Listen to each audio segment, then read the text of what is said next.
अरे परसों का करे बाला चले गए, परसों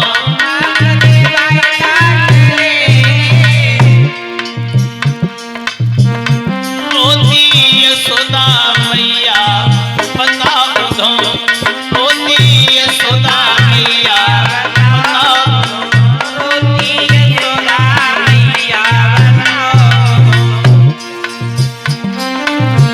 क्यों नहीं आए कन्हैया बताओ दो, क्यों नहीं आए कन्हैया बताओ दो, क्यों नहीं आए कन्हैया बताओ दो। नंद बाबा यशोदा रोवे, नंद बाबा यशोदा रोवे,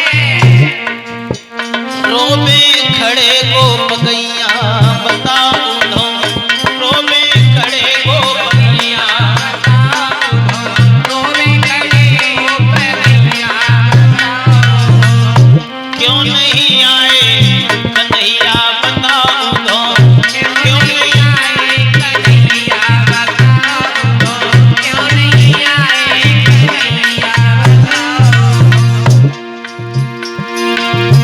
नंद गाँव बरसाना सुनो, नंद गाँव बरसाना सुनो, सुनी यमुना मैया बताओ दो, सुनी यमुना मैया बताओ दो, सुनी यमुना मैया बताओ दो, क्यों नहीं आए कन्हैया बताओ दो, क्यों नहीं आए कन्हैया बताओ दो, क्यों नहीं आए कन्हैया बताओ दो, क्यों नहीं आए कन्हैया बताओ दो। उद्धव, अरे इतने दिन के बाद याद आई तो आपको भेज दिया, वो खुद नहीं आ पाया है? अरे एक दिन के लिए आ जाता, हमें दर्शन दे करके लौट के चला जाता। भक्तों, उद्धव कहने लगे हैं आप मुझे बता सकते हो, मुझे बाबा नंद से मिलना है, नंद रानी से मुझे मिलना है, नंद रानी के महल का रास्ता कौन सा है बता सकते हो? कन्हैया के मित्र हैं। कहने लगे उद्धव, कन्हैया ने जिस दिन से वृंदावन छोड़ा है उस दिन से आज तक किसी को रास्ता पूछने की जरूरत नहीं पड़ती, नंद रानी के महल में रास्ता बिल्कुल सीधा हो गया। आप पहले व्यक्ति हो जो आज ये पूछ रहे हो कि नंद रानी के महल का रास्ता कौन सा है, क्यों? तो कहने लगे आपको ये जल दिखाई दे रहा है, ये जल बह रहा है। उद्धव कहने लगे हाँ जल दिखाई दे रहा है, ये जल किसी नदी नाले का जल नहीं है, किसी सरोवर का जल नहीं है। कन्हैया के वियोग, कन्हैया की याद में लाखों गाय हजारों गोपियां ब्रजवासी जो रोते हैं, उनके नेत्रों के जल का पनारा है उद्धव। उद्धव की आंखों में आंसू आ गए। उस ब्रज भूमि में एक विचित्र प्रकार का करंट है, कृष्ण कृष्ण ध्वनि हो रही है और उद्धव की आंखों में आंसू आ गए। मैं कहां आ गया? अरे इन्हें मैं ग्वाल गमार समझ रहा था, ये वो नहीं है, ये वो नहीं है। और उद्धव इसी पानी के किनारे किनारे किनारे किनारे आप सीधे चले जाना और जहां इस पानी का अंत है समझ लो वो ही नंद रानी का महल है। रास्ता तो बिल्कुल सीधा है। उद्धव चले और जाकर के पहुंचे नंद रानी के द्वार पर, जाकर के प्रणाम किया है, मैया मैं उद्धव एक वंशियों का महामंत्री मथुरा से आया हूँ, कन्हैया का मित्र हो, कन्हैया ने मुझे भेजा है, मैया मेरा प्रणाम आप स्वीकार करो। नंद रानी कहने लगी कौन हो? थोड़ा धीरे बोलो। क्यों? मैंने अपने कन्हैया को बड़े परिश्रम से सुलाया, पालना में सो रहा है, वो जाग जाएगा, मुझे बहुत परेशान करता है।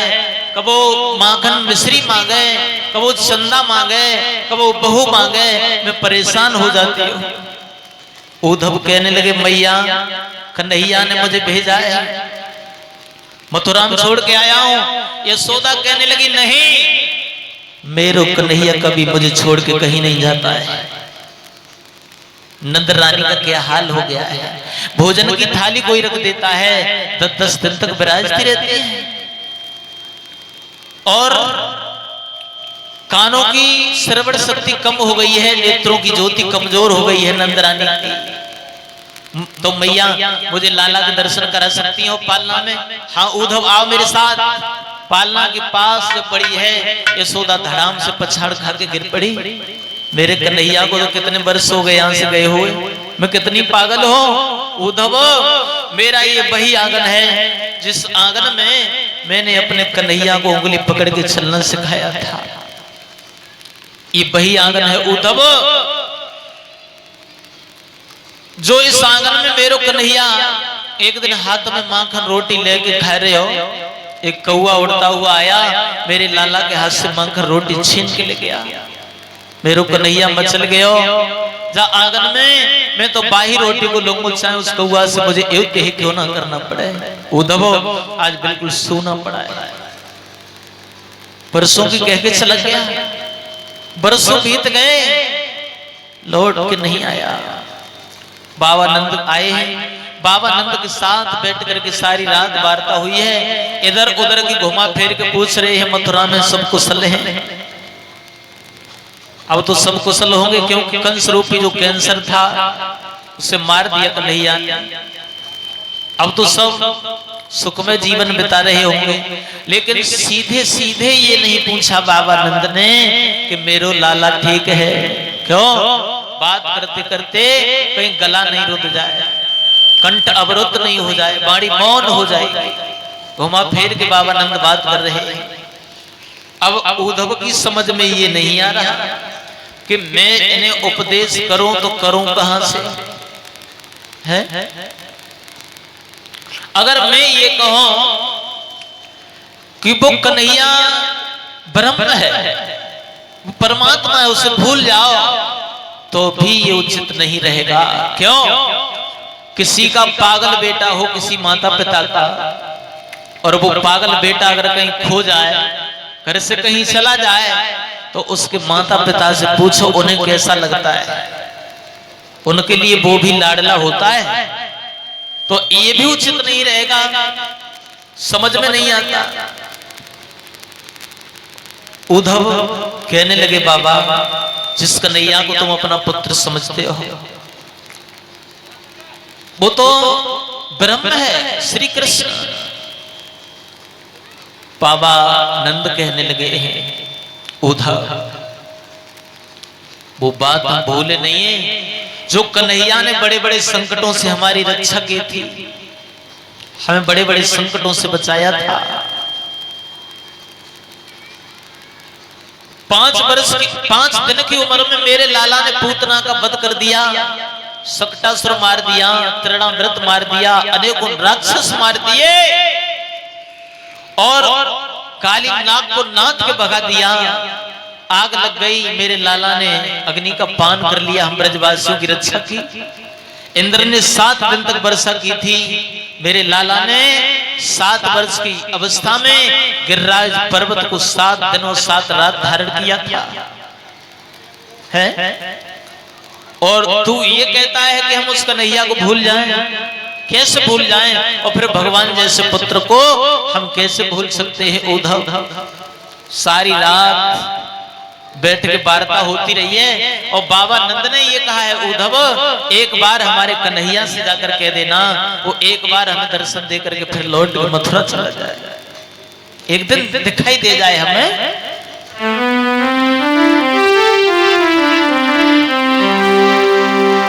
और बाबा नंद कहने लगे हैं उद्धव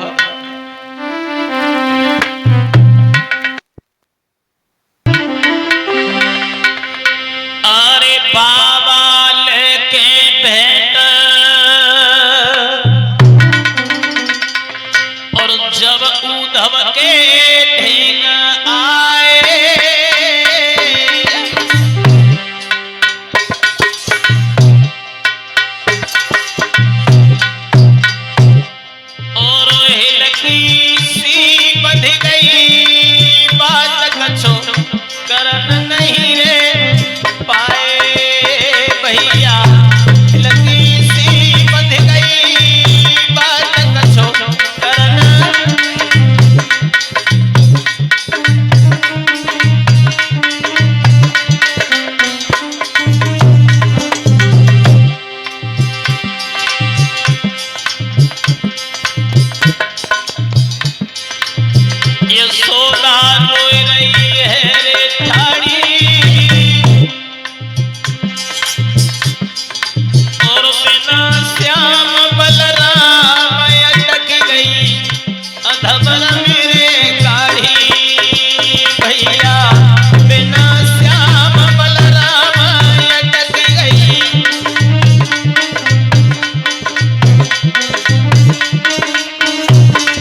उद्धव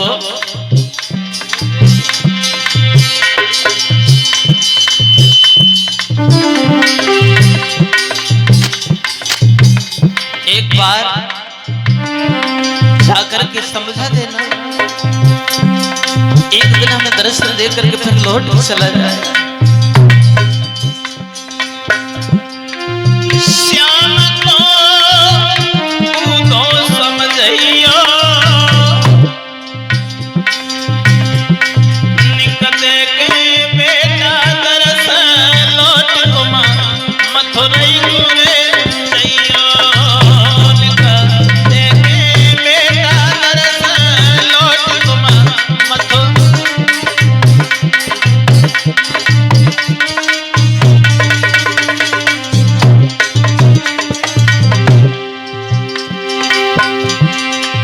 सवर मेरे दिल को नहीं आवे,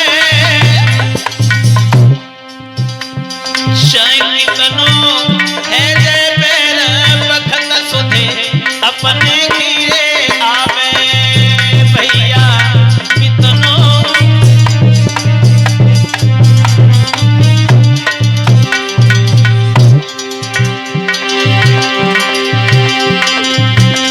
भैया समय पर समय याद अपने की आती है, समय पर समय याद अपने की आती है,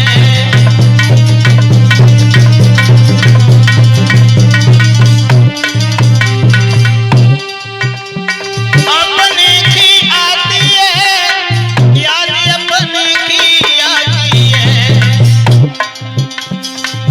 भैया समय पर समय याद अपने की आती है।